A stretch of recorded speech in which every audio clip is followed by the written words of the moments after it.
Hey everyone, my name is Mali Mengistu. Today I'm going to explain about CV. What is CV? CV is a written document that is about a person information, education, skill, and experience. CV የምንለው ስለ ሰዎች የተጻፈ መረጃ ሲሆን የሰዎችን ምን ይገልጻል ሲባል ከዚህ በፊት የነበራቸውን የስራ ደረጃዎች እስኪ ወይንም ያላቸውን ችሎታዎች የትምህርት ደረጃቸውንና ፐርሰናል ኢንፎርሜሽናቸውን የሚገልጽ ሲሆን it's help to employers know about you ይሄ ደግሞ ስራ ቀጣሪዎች ስለኛ እንዲያውቁ የሚረዳቸው ሲሆን ሌላኛው ደግሞ that shows a person information skill education and experience ይሄኛው ምን ይገልጻል ሲባል ደግሞ ስለራሳችን ምን ያንጸባርቃል ሲባል መጀመሪያ ኢንፎርሜሽኖችን ወይንም ፐርሰናል ኢንፎርሜሽን የራሳችንን የግል ኢንፎርሜሽን የሚገልጽ ሲሆን በግል ኢንፎርሜሽን ውስጥ ምን እንዲካተት ይችላል ሲባል በመጀመሪያ ሙሉ ስም ከዛ ኢሜል አድሬስ ሆም አድሬስ ያሉ ሌሎች መረጃዎች ሊካተት ይችላሉ። ሌላኛው ደግሞ ስኪል ወይንም ችሎታ የምንለው ሲሆን ምን አይነት ችሎታ ሊኖራቸው ይችላል የሚለውን በውስጡ ያካትት ይችላል። ሌላኛው ደግሞ ኤዱኬሽን ወይም የትምህርት ደረጃቸውን የሚገልጽ ሲሆን ለምሳሌ ከዚህ በፊት የተማርንባቸውን የትምህርት ቤት ስሞች መግለጽ ይቻላል። የተማርንበትን ግሬድ ሌቭል፣ ዲግሪ፣ ፒኤችዲ እና ሌሎችን መግለጽ ይቻላል። እሺ ሲቪ የሚለው ሲቪ stands for C stands for cultural age, V stands for visa. ሲቪ የምንለው ምንድነው? የሁለት ቃላት ኮምባይን ሲሆን ናቸው ሲባል መጀመሪያ ኳሊኩለም እና ቪቺያ ሲሆን ይሄ ቃል ደግሞ it comes from the Latin word ከላቲን ወርድ ነው የመጣው which means ደግሞ course of life ይሄ ሙሉ ሀሳቡ ምንድነው? ከላቲን ወርድ የመጣ ሲሆን ትርጉሙ course of life የምንለው ነው ይላል። ኦኬ the main parts of CV እሺ ዋና የሲቪ ባህሪያቶች የምንላቸው ምንድናቸው? Now I will explain about the main parts of CV. First of all, personal information. Personal information it include full name, home address and email address. እሺ personal information ውስጥ የምንለው ምን ሊያካትት ይችላል ሲባል መጀመሪያ ሙሉ ስም ምንድነው ሲባል የኛው የአባታችን የአያታችን የሚጠቅስበት ሲሆን ኢሜል አድሬስ የምንለው ደግሞ ሰዎች የራሳቸው የተለያየ ኢሜሎች አላቸው እና በሲቪው ላይ መካተት አለበት። ሌላኛው ደግሞ ምን ይኖረዋል ሲባል ሆም አድሬስ ወይንም የኛ ትክክለኛ መገኛችን ፎን ነምበር ሊኖረው ይገባል። ኤዱኬሽን የምንለው ደግሞ የትምህርት ነገሮችን የሚያጠቃልል ነው። ምንድነው ሲባል ከዚህ በፊት የተማርንባቸውን የትምህርት ቤት ስሞች አሁን ለምሳሌ የተለያዩ ትምህርት ቤቶች ብራይስ፣ ፊውቸር፣ ቢሲኤስ ምናምን ተምረን እያሉ መጥቀስ ይችላሉ። ሌላኛው ምንድነው ግሬድ ሌቭል እኔ እዚህ ትምህርት ቤት ከዚህኛው እስከዚህኛው ተምሬያለሁ፣ ከአንደኛ እስከ 7ኛ ክፍል እዚህ ትምህርት ቤት ተምሬያለሁ፣ የሃይ ስኩል ትምህርቴን እዚህ ተከታትያለሁ ቢለው መግለጽ ይቻላል። ሌላ ደግሞ አካዳሚክ ባክግራውንዳችን ከዚህ በፊት የነበረ የትምህርት አመጣጣችን ምን አይነት የትምህርት አመጣጥ ነበርና ይሄ ደግሞ ብዙ ጊዜ የትምህርት ማስረጃዎች በሲቪ ላይ ሊካተቱ ስለሚችሉ እነሱ መመልከት ይቻላል። ሌላኛው ደግሞ ስኪል የምንለው ደግሞ ምንድነው? ኢትስ አቢሊቲ ዛት ፐርሰን እሺ ይሄ ደግሞ ምንድነው? አቢሊቲ ነው ወይንም የራሳቸው የሰዎች ችሎታ ነው። ምን አቢሊቲዎች አሉትና ኮሚኒኬሽን፣ ሊደርሺፕ ኤንድ ላንጉዌጅ። ቀጣይ ምንድነው? ኤክስፒሪየንስ የምንለው ምንድነው? ኢት ኢዝ ቮለንተሪ አክቲቪቲ ሊሆን ይችላል፣ ስኩል አክቲቪቲ ሊሆን ይችላል። ምንድነው? እኛ ከዚህ በፊት ያበረከትነው አስተዋጽኦችን ሊገልጽ የሚችል ሲሆን ምንድነው ሲባል ለምሳሌ በቮለንተሪ አክቲቪቲ የሰሩ ሰዎች ወይም በበጎ አድራጎት ላይ የተሳተፉ ሰዎች በበጎ አድራጎት ስራ ላይ ከዚህ በፊት የተሳተፉ ምናምን ብለው መግለጽ ይችላሉ። ሌላኛው የመጨረሻው ምንድነው?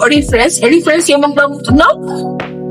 ሪፍረንስ የምንለው it means a person who give this information ይህንን መረጃ የሰጠ ሰው ሪፍረንስ ላይ እናስቀምጣለን። በመጨረሻ እንደውም ሲቪ መጨረሻ ላይ ሪፍረንስ በሚለው ፓርት ላይ ወይንም ሲቪው ሰርተን ሲጨርስ በመጨረሻው ፓርት ላይ ምን ብለን እንጽፋለን? ሪፍረንስ እና የሰዎችን ስልክ ቁጥር። አሁን ለምሳሌ በስራ ደረጃ ማድረግ ምናምን ካላቸው ማድረጋቸው ሊጠቀስ ይችላል።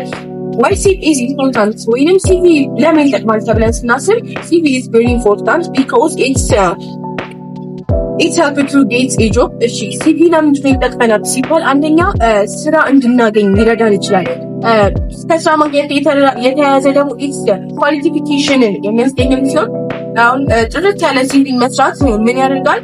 ለሰዎች የመጀመሪያ ተመራጭ እንድንሆን ያደርገናል እና will prepare the CV increase our chance in success. እሺ ሲቪ ስራ ለማግኘታችን ወይም ለሰክሰሳችን ለስኬት ትልቁ ሚና የሚጫወተው ሲሆን በትክክል የተሰራ ሲቪ ደግሞ የኛን ስራዎችን ሊያንጸባርቅ ይችላል።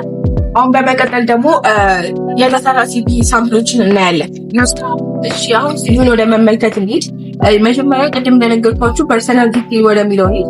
አሁን እዚህ ጋር የተዘጋጀው ሳምፕል ሲቪ ላይ መጀመሪያ ምን ይላል? ፉል ኔም ይላል። እሺ ፉል ኔም የምንለው አሁን ይሄ በራሴ የተዘጋጀ ስለሆነ ለራሴ ብቻ ነው የሚገልጸው። ፉል ኔም ይላል ማለት ነው። ይሄ የራሴን የግለሰብ ስም የራሴን ስም ብቻ የሚገልጽበት ነው። ሴክስ ወይንም ጾታ የምንለው ደግሞ ሜል ኦር ፊሜል ብለን የምንገልጽበት ሲሆን እንደየጾታችን አሁን እኔ ሴት ስለሆንኩ ፊሜል በሚል የሚጠብ ዴት ኦፍ በርዝ ነው ወይ የልደት ቀን የምንለው። እሺ ዴት ኦፍ በርዝ የምንለው ደግሞ የልደት ቀን ዓመተ ምህረት ነው ወይ የሚገልጽበት ሲሆን ምንድነው? አሁን ለምሳሌ እዚህ ጋር የተገለጸው ምንድነው? ዲሴምበር 21 2013 ይላል። ምንድነው የልደት ዓመተ ምህረታቸውን የምንገልጽበት ነው።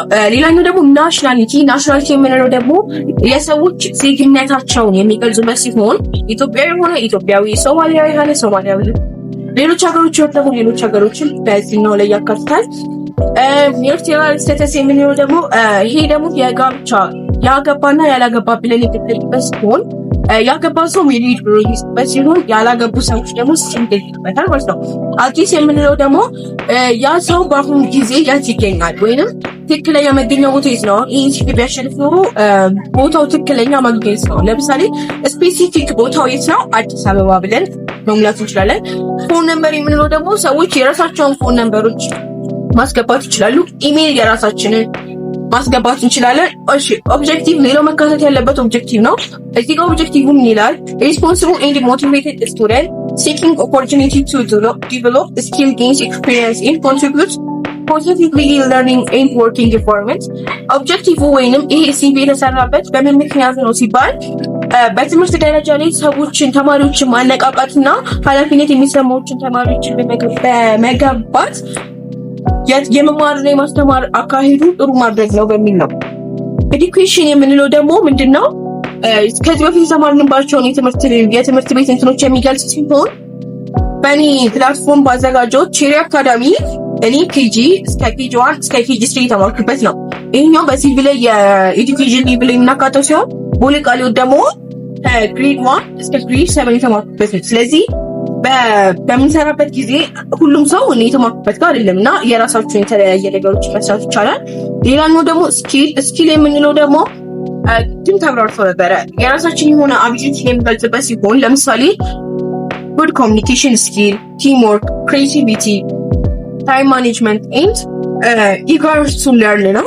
ምንድነው ሲባል ጉድ ኮሚኒኬሽን ስኪል የምንለው ከሰዎች ጋር ጥሩ የመግባባት ችሎታ ያላቸው፣ ከዛ ደግሞ ከሰዎች ጋር በመተባበር መስራት የሚችሉ ሰዎች። ክሬቲቪቲ ሲባል ደግሞ ድራዊንግ መሆን ይችላል። ታይም ማኔጅመንት የምንላቸው የጊዜያችን አጠቃቀም የምናውቅበት መሆን አለበት እና ከጊዜ ወደ ጊዜ ደግሞ መማር ወይም ኢጋር የሆኑ ሰዎች መሆን አለብን።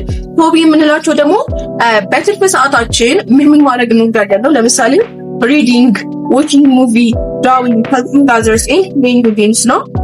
ሪዲንግ ወይም ንባብ የምንለውን የመካተት ሲሆን ዋቺንግ ሙቪ ወይም ፊልሞችን ማየት ሊያስደስተው የሚችለው ሰው አለ፣ መሳል እና ከሌሎች ሰዎች ጋር በመተጋገዝ ሰዎችን መርዳት ኦር ቮለንተር ወርክ የምንለው ሲሆን ሌላው ደግሞ ፐርሰናል ኳሊቲ የምንለው ደግሞ የራሳችን የሆኑ የሰዎች መገለጫዎች ናቸው። ለምሳሌ ሪስፖንስብል ኃላፊነት የሚሰማው ሰው ነኝ፣ ሃርድ ወርኪንግ በስራዬ ጠንካራ ሰው ነኝ፣ ፍሬንድሊ ፐርሰን ነኝ፣ ከሰዎች ጋር እንደ ጓደኛ ሆኜ መቅረብ እችላለሁ፣ ቲም ፕሌየር ወይም ከሰዎች ጋር በቡድን በመተባበር መስራት የምችል ሰው ነኝ እና ቅድም በሲፒ ከተገለጸው ትዛላችሁ የመጨረሻው ሬፈረንስ ነበር እና ሬፈረንስ ላይ ምንድነው